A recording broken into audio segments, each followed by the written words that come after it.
Bom, tendo nós feito o vídeo inicial, depois estávamos no vídeo da questão 25, da classificação dos alimentos. Então aqui tem o A, nós estamos fazendo 25B agora, porque o 25B é que vai terminar a questão número que vai falar aqui da classificação dos alimentos. Então nós estávamos aqui, ó.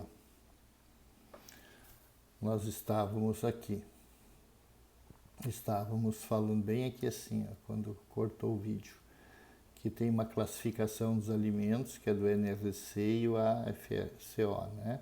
Tá aqui as siglas deles, né? E que coisa séria. Então, daí esse aqui em 8 grandes grupos, conforme o critério de uso, nós tínhamos falado que tu tem que botar o 1 aqui para caracterizar forragens secas e volumosas. Aqui pastos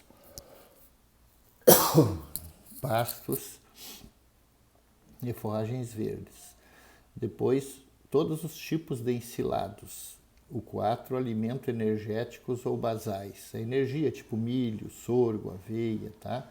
Suplementos proteicos, é farelo de soja, farinha de carne, farelo de algodão.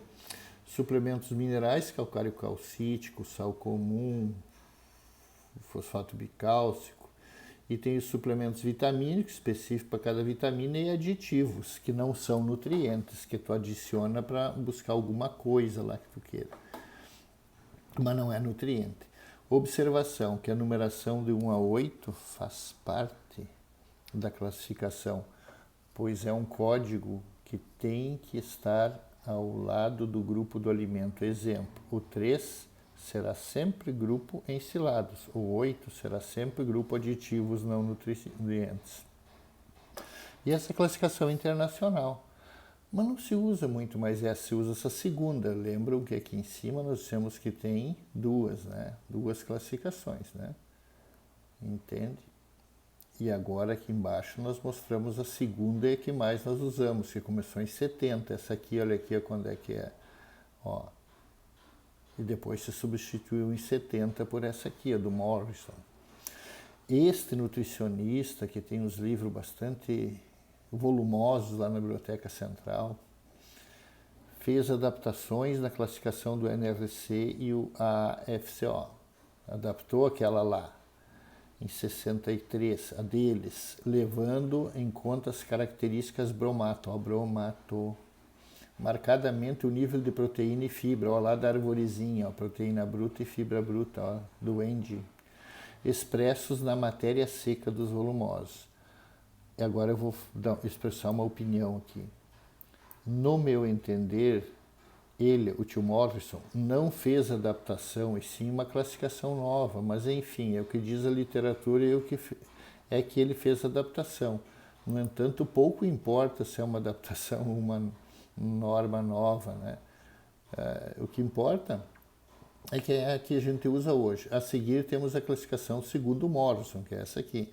As características bromatológicas que nortearam essa classificação são o teor a percentagem de fibra e proteína, ó, expressa na matéria seca. Classificação que pode ser vista a seguir. Agora vem a classificação. Tudo isso aqui, ó. Ei, meu nego, né? Não é muito que suco, né? Até aqui, ó. Até aqui na água, que é o assunto. Ó. Tudo isso aqui.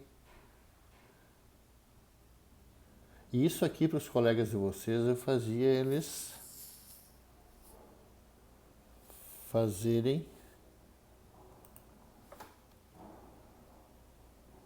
a rede Wi-Fi Virtua não aparece, está conectada à internet. Deseja usar... Ah, vai tomar banho?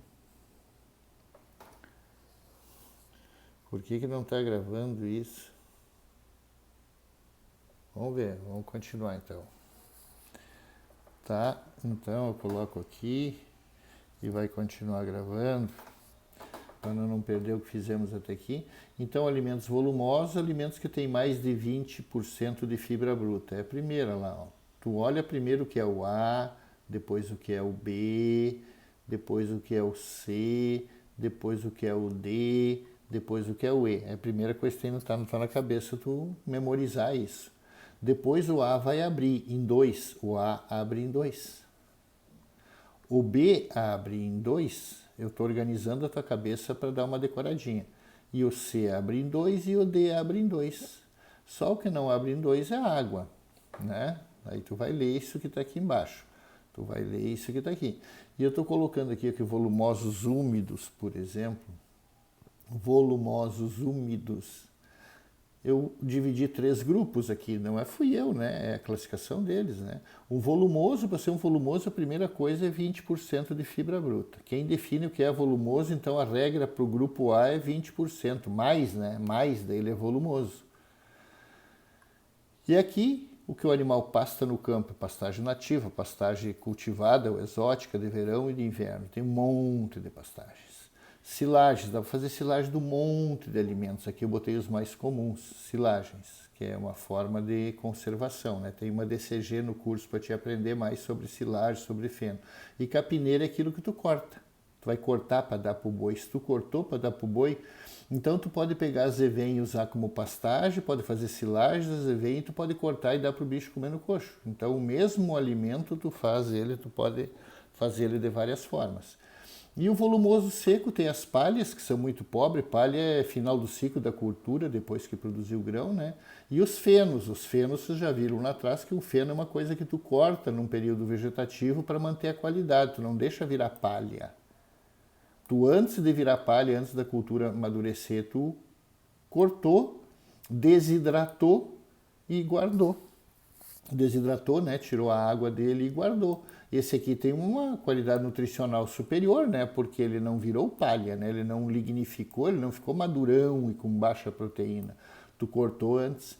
E aí tem os especiais, que é uma coisa minha para a cabeça de vocês. Ó. Polpa de citros, casquinha de soja, caroço de algodão, eles na verdade não são volumosos típicos, mas têm características bromatológicas que ficam no meio termo. Essas características sérias é o nível de pectina e fibra, de FDN, que são altos. Então ele tem uma carinha de volumoso. Só para te ter isso, quando tu vai aprender a calcular dieta, depois tu vê que esses alimentos são quase remédio para dieta onde falta fibra, tá? E depois tem os concentrados, aí entra uma outra coisa, ó, tu só tinha decorado aqui mais de 20 de fibra, e agora aqui tu botou menos de 20 de fibra, né? Só pode, né? E daí tu divide ele em 2, em concentrado proteico, que é alimentos que tem mais de 18%, ó, tu tinha 20 e 20, agora tu tem 18, a tua cabeça tem que ajudar, dar uma decoradinha, né? Dar uma pensadinha, né? Organiza ela, né? Pensa ali, tu tem 20, mais de 20 e aqui menos de 20, os concentrados. E daí os concentrados tu abre em 2, proteína. Se ele é um proteico, ele tem que ter mais de 18, e aqui se ele é um energético, menos de 18. Então tu tem 20, 20, 18, 18. Tu tem que dar uma ajudadinha, né? Se tu não ajudar. E concentrado proteico, os mais famosos de origem animal estão aqui. De origem vegetal, o Ninja está aqui, que é o que norteia o preço dos farelos proteicos do mundo inteiro e das farinhas. O mundo inteiro. Por que tu acha que os chineses levam horrores de soja daqui? Um pouco para o consumo humano, e a maioria para o consumo animal, para fazer frango, para fazer porco, porque eles são o maior produtor de suíno do mundo. Eles produzem leite, ovos, tudo via fonte proteica padrão do mundo é o farelo de soja. Né? Não que não dê para usar todos esses outros aqui, muito mais que estão aqui. Mas essa é a fonte padrão. Tá? E daí tem os suplementos. Os suplementos aqui. Desculpa, eu só queria vir aqui falar aqui, ó. O alimento de origem animal, sebo, bovino, banha, tudo dá para usar. Depende das espécies, tem uma conotação para te usar mais, usar menos. Mas aqui está o patrão do mundo em energia, ó. O energético do mundo. Por isso que o preço do milho, nós, zootecnistas, não devemos, se nós trabalhar com nutrição, com o sistema produtivo, a gente deve estar sempre por dentro do preço do milho, sempre entender de milho. Milho é uma coisa que dava uma disciplina inteirinha de milho, e longa ainda, nem era de 30 horas, dá para fazer de 60. Para falar nos aspectos nutricionais, nos aspectos de substituição dele por outra fonte, nos aspectos do comportamento de preço, nos aspectos de conversão alimentar, nos aspectos de formas de usar o milho na nutrição animal, porque tu pode usar ele seco, normal, moído, tu pode usar ele moído grosso, moído fino, tu pode usar ele em dietas de alto grão para ruminantes, tu pode usar ele em silagem de milho, tu pode usar ele naquele do milho úmido, grão úmido de milho moído. Então tem tanta coisa sobre o milho que o milho merecia uma DCG. Tem as questões de mercado do milho, nacional e mundial. Isso aí interessa muito quando tu está no meio profissional, que tu tivesse um domínio muito maior sobre isso, né? Milho merecia uma disciplina DCG. Tanto é de informação. Tu pode fazer 5 unidades aí em que tu passa 15, 10 horas falando de cada unidade aí, trazendo trabalhos e fazer nós nos interessar mais por milho. Porque o milho, na verdade, quando ele sobe, sobem todos os energéticos junto. Quando ele baixa, baixa um todo. Por quê? Porque ele é o patrão, né? Ele é a referência, né? Entendido? Então, os aditivos aqui, estes são divididos em nutricionais e não nutricionais, mas mais para frente a gente fala mais sobre isso. Eu quero encerrar esse aqui, porque eu vou fazer mais um vídeo para responder essa questão. Tal é a importância dela e que vocês têm que usar a cabecinha e resolver dominar esse assunto, apesar que já tiverem bromato.